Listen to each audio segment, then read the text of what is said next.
जीवों को तभी करते हैं जब आप क्रोध को जीतिए हो। समता को अपना लेते हो, समता का रसपान कर लेते हो। क्षमा वही कर पाता है जो विवेकी हो, बुद्धिमानी हो। क्षमा वीरस्य भूषणम, क्षमा वीरों का लक्षण है।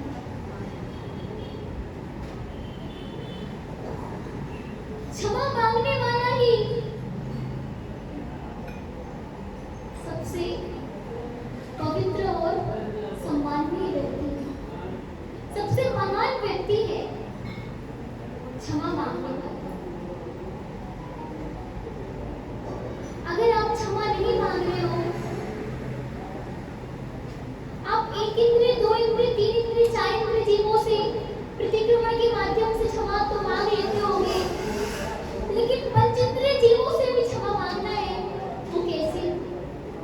भाव हिंसा से बच के। आपने किसी के प्रति गलत शब्द बोल दिया, उसका दिल दुखा, तो दोष किसको लगेगा? आपको लगेगा। किसी ने गाली दी, किसी ने गाली दी, तो आपको क्या करना है? आपको स्माइल करनी है, क्योंकि जो जिसके पास होता है वही तो देता है ना। उसके पास गाली है तो वो आपको गाली देगा, आपके पास स्माइल है तो आप उसको स्माइल दोगे। क्या दोगे? स्माइल। कुछ तो दोगे, खाली तो छोड़ नहीं सकते हो। किसी ने गाली दी, उसने आपको, उसके पास 99 गाली थी, 100 गाली थी, उसने आपको 1 गाली दी, उसने आपको 1 ही तो दी, 99 उसके पास है। कितनी है उसके पास? 99। तो घनिष्ठता आपकी किससे है? क्रोध से। आपकी घनिष्ठता किससे है? क्रोध से है। क्षमा पर मैं अपना प्रवचन, व्याख्यान तो आप लोग घंटों घंटों दे सकते हैं, पर अकेले उससे क्या? क्योंकि आपका डायरेक्ट कनेक्शन तो किससे है? क्रोध से है। आपका डायरेक्ट कनेक्शन किससे है भैया? क्रोध से है। क्रोध क्या है, क्यों आता है, वो भी हमें समझना है। क्रोध एक कसाई होती है। क्या होती है? कसाई होती है। आप लोग ने कसायों के नाम तो पढ़े होंगे। मूल रूप से कसाई 4 होती है और उत्तर रूप से कसाई कितनी होती है? 25। तो मूल रूप से क्रोध, मान, माया, लोभ, अभी उसको ध्यान में रख के बात करते हैं कि कसाई, क्रोध एक कसाई है जो सबसे ज्यादा, कसायों में सबसे ज्यादा कसाई है, तो सबसे ज्यादा कसाई, सबसे तेज कसाई है तो वो कौन सी है? क्रोध, जो आपको सबसे ज्यादा जुल्मशील होती है। क्षण भर में आपकी दुनिया को तहस नहस कर सकती है। क्रोध क्षण भर में आपकी दुनिया को तहस नहस कर सकती है। तो हम अब समझने की कोशिश करेंगे कि क्रोध आखिर आता क्यों है। तो सबसे पहले क्रोध आने का कारण है कि इच्छा पूर्ति में बाधा होना, इच्छा पूर्ति में बाधा होना। दूसरा, मनचाहा ना हो पाना। आपकी कोई चीज, मतलब अच्छी वस्तु की प्राप्ति नहीं कर पाते हो, अपना मन का नहीं कर पाते हो, तो आपको क्रोध आता है। तीसरा, मानसिक अस्त व्यस्तता। आपकी मानसिक अस्त व्यस्तता होता है ना आपका, तो क्रोध आता है। अस्वस्थता के कारण आपको क्रोध आता है। जब आप आश्वस्त होते हो, आपको चिड़चिड़ापन होता है, आप बुखार में हो और आपसे कोई व्यक्ति कुछ बात करे तो आपको चिड़चिड़ी होगी उस समय पे। भोजन और मौसम आदि के प्रभाव से भी आपको क्रोध आ सकता है। जब कभी गर्मी का मौसम होता है तो गर्मी के मौसम में क्या होता है, अत्यधिक पित्त बढ़ने लगता है, तो पित्त के कारण चित्त भी भड़कने लगता है। पित्त के कारण चित्त भी भटकने लगता है, तो आपको गर्मी के कारण भी क्या होता है, क्रोध आ सकता है। अब आपको बात करेंगे इच्छा पूर्ति के कारण कैसे क्रोध आता है। तो एक बार क्या हुआ, एक सेठ जी दुकान पर बैठे हुए थे और गर्मी का मौसम था। सेठ जी ने बोला नौकर से कि बेटा बिहारी पानी ला दो मुझे एक गिलास।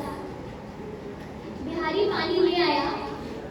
अब बिहारी पानी लाया, बहुत ठंडा था और बहुत जब ठंडा पानी उसने पिया तो बहुत उसको हर्ष हुआ और बिहारी को उसने 1 रुपये दिया और कहा तू चल नाश्ता कर ले। फिर थोड़े 2 घंटे बाद उसने फिर पानी मंगाया बिहारी से, बिहारी पानी ला दो। पानी लेने गया बिहारी, लेकिन लाया तो, लेकिन कम ठंडा लाया, इतना संतुष्ट नहीं हुआ सेठ जी। अब थोड़े समय बाद फिर उसने बिहारी को बुलाया, बिहारी पानी ला दो। पानी लाया, वो सुन नहीं पाया, थोड़ा वो काम में व्यस्त था तो वो सुन नहीं पाया। फिर दोबारा जब उसने बोला कि बिहारी पानी ला दो, दूसरी बार को उसने सुना तो पानी लाया तो थोड़ा गर्म था। तो जैसे ही उसने पानी को मुंह में अंदर दिया सेठ जी ने, और उसकी आंखें क्या हो गई, भट गई, उसकी तन गई और मुंह लाल हो गया और उसने गिलास के पानी को फेंक दिया। ये क्या हो गया, क्रोध का कारण। जब आपकी इच्छाओं की पूर्ति नहीं हो पाती है तो आपको क्रोध आने लगता है। मनचाहा नहीं होना, हम जैसा चाहे वैसा आप चाहते हो, मैं जैसा चाहूं वैसे मुझे बहू मिले, है ना। और बहू चाहती है कि हम जैसा चाहे अपने घर में जैसे रहते थे बढ़िया आराम से, ऐसा आराम से, वैसे ही मुझे ससुराल मिले, है ना, वैसे सुख सुविधा मिले। बस इसी में बात बिगड़ जाती है। सेठ चाहता है कि नौकर समय पर आए और समय पर सारा काम करे, है ना। और सेठ जी जरा सा भी छूट नहीं देते तो क्या होता है, नौकर को गुस्सा आने लगता है। बहू थोड़ा सा भी काम अच्छे से नहीं करे तो सास को गुस्सा आने लगता है। और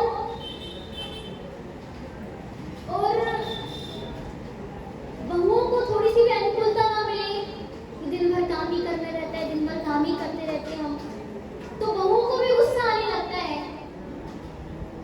पति जी थोड़ा सा घुमाने फिराने में ले जाएंगे तो वो सोचेंगी यार मैं काम ही करने के लिए मैंने शादी की क्या, मैं दिन भर काम ही करती रहूं, तो गुस्सा आने लगता है।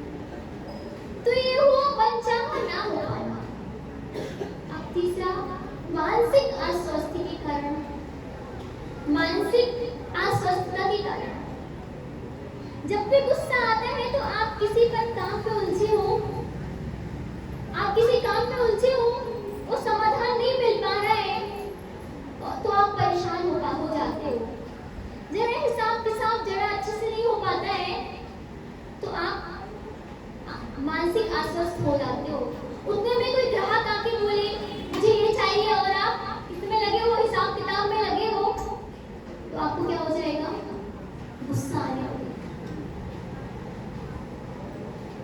क्या पक्षी बरसात के दिनों में, एक बार क्या हुआ, पक्षी बरसात के दिनों में घोंसला बना लेते हैं और बंदर क्या करते हैं, बंदर पानी से परेशान होकर इधर उधर घूम रहे थे।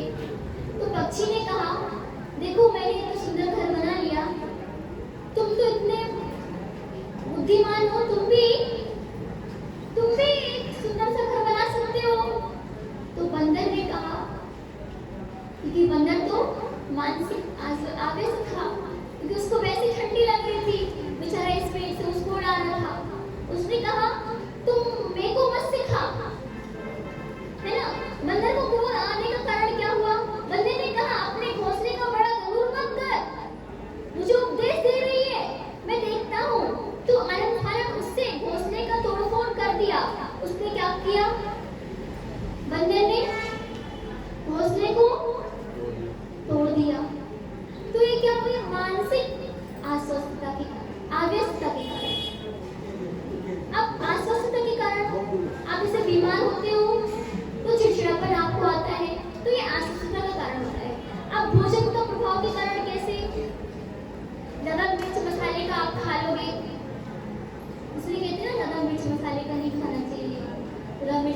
खाओगे तो आपको गुस्सा आएगा। तो मसालेदार ताम से भोजन करोगे, है ना, तो क्या होगा, आपको काम में इतना ज्यादा सताएगी और आपको गुस्सा आएगा, तीव्र काम के कारण। इसलिए आपको पित्त भड़कने लगेगा। और इसी तरह मौसम की प्रतिकूलता से गर्मी आदि के प्रभाव के कारण भी हमारे लिए क्रोध आ सकता है। पिताजी कुर्सी पर बैठे हुए थे, अखबार पढ़ रहे थे। पिताजी क्या कर रहे थे, कुर्सी पर बैठे थे, अब अखबार पढ़ रहे थे। मम्मी जी अपने काम में लगी थी। तो उतने में एक बेटे ने क्वेश्चन किया कि रसिया और अमेरिका में युद्ध क्यों होता है? रसिया और अमेरिका में युद्ध क्यों होता है? तो बहुत बार सुना है कि आपस में युद्ध करते रहते हैं, आखिर कारण क्या है? बेटे ने क्वेश्चन किया। तो पिता ने उत्तर दिया कि अर्थव्यवस्था के कारण। वहां से माँ भोजन बना रही थी, उसने बोला अर्थव्यवस्था के कारण नहीं, राजनैतिकता के कारण, इसलिए राजनीति के कारण। अब वो पिताजी बोल रहे हैं अर्थव्यवस्था के कारण, माँ बोल रही है राजनीति के कारण। तुम्हें क्या मालूम? अब पत्नी से बोलता है पति, तुम्हें क्या मालूम? तुम तो अंदर बैठी रहती हो, अपना घर में काम धाम करती रहती हो, मैं तो पूरे में घूमते रहता हूँ। मुझे मालूम है कि अर्थव्यवस्था के कारण ही युद्ध हो रहा है। जब दोनों में तू मैं होने लगी, तो बेटा बोला वो मुझे नहीं मालूम कि अर्थव्यवस्था के कारण होता है कि राजनीति के कारण होता है, वो तो मुझे नहीं मालूम, लेकिन मैं अभी जान गया हूँ कि युद्ध क्यों होता है, मतभेद के कारण। वो बोल रही नहीं, ऐसा इस कारण होता है, बोली नहीं इस कारण होता है। तो कभी कभी आप लोग घर में वैसे करते हो ना, पति पत्नी के साथ करते हो ना? नहीं, आप तो बहुत अच्छी हो, शादी तो बहुत अच्छी है, मैं क्यों करूँगी, बहुत अच्छी शादी होनी चाहिए। सबके चले खिले मतलब कोई भी ऐसा नहीं है। कभी सभी घर में देखो, सभी दूध की तुली नहीं होते, कभी देखो सबके घर में कभी ना कभी मूवमेंट होती रहती होगी। कभी पतियों की इच्छाओं की पूर्ति नहीं होती होगी, तो कभी पतियों की इच्छाओं की पूर्ति नहीं होती होगी। कभी तुमने ऐसा बोला, कभी तुमने ऐसा बोला, नहीं मैं सही हूँ, नहीं तुम सही, नहीं मैं सही हूँ। तो इस कारण भी क्या हो जाता है, युद्ध होने लगता है। तो कहने का तात्पर्य ये है कि हमें छोटी छोटी चीजों को समता से सहना है और क्षमा करना है। प्रत्येक जीव को क्षमा करना है। अगर हमने आज क्षमा नहीं किया तो हमारा राग 10 भावों तक चलते रहेगा। 10 भाव के बाद भी आपने क्षमा नहीं किया तो अनंत काल तक आप एक दूसरे के रागी द्वेषी बने रहोगे और वह चलते रहेगा। तो हमारा तात्पर्य है कि आपको क्षमा को जीतना है तो क्रोध को नियंत्रण करना होगा। क्रोध को जीतना है तो क्षमा अपनानी होगी। इस प्रकार जैसे कि द्रौपदी ने क्या किया था, कि उसके पांचों पुत्रों को अश्वत्थामा ने क्या किया था, रातों रात मार दिया था। लेकिन जब अर्जुन को मालूम पड़ा कि अरे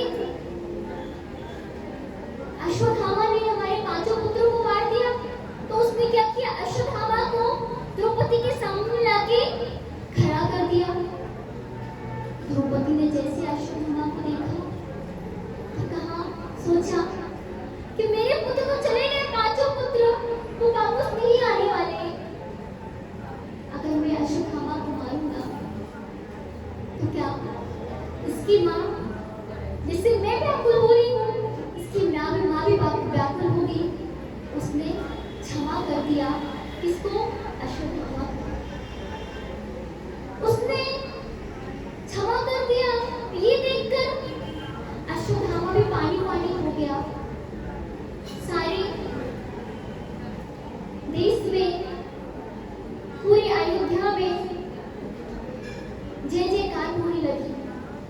किसकी? द्रौपदी। ऐसे हम क्षमा को जीत सकते हैं। जय बोलो 10 लक्षण कर्म की।